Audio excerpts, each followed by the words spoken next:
No quadro Arte Nativa, a literatura não foi nunca um tema recorrente, ou seja, sempre foi um tema presente.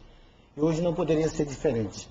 Nós estamos aqui na casa do professor Arnaldo Monteiro, membro efetivo e fundador da Academia Imperatrizense de Letras, que além de ser um convidado especial, transcende. Ele, na verdade, é um especialista em literatura, língua portuguesa e construção textual, além de outras atividades literárias que nós vamos conhecer a partir de agora. Professor, estou com essa obra literária sua chamada Textos do Meu Mundo.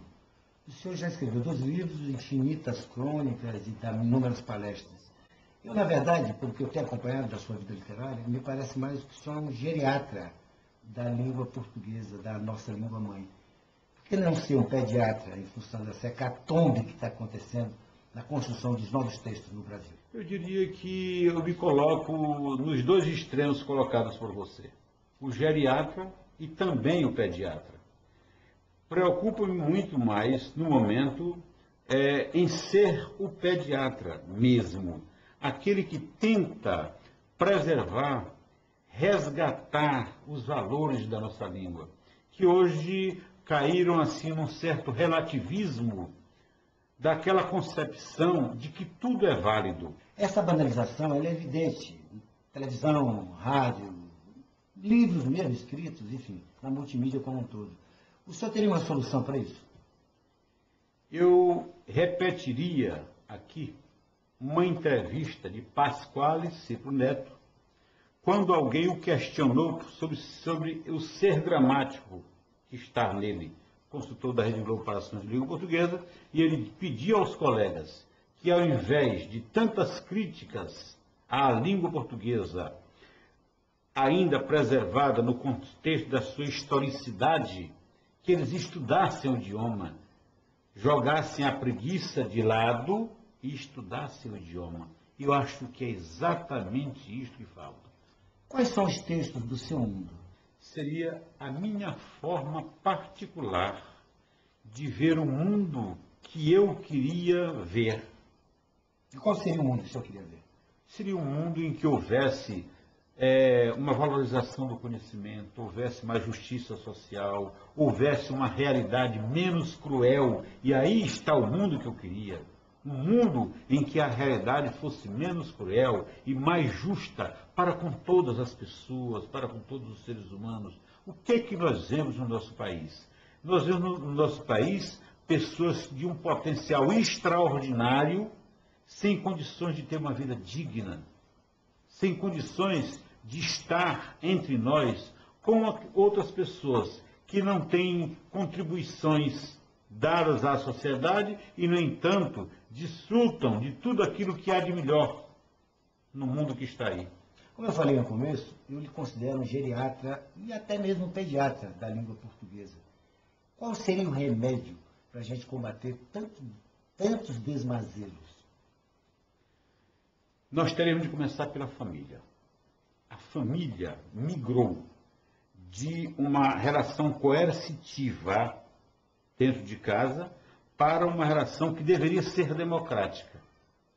E resvalamos, passamos pela democracia e resvalamos para uma libertinagem, em que os pais não exercem mais uma autoridade sobre os filhos, no sentido de que eles aprendam e apreendam o conhecimento. E esse quadro?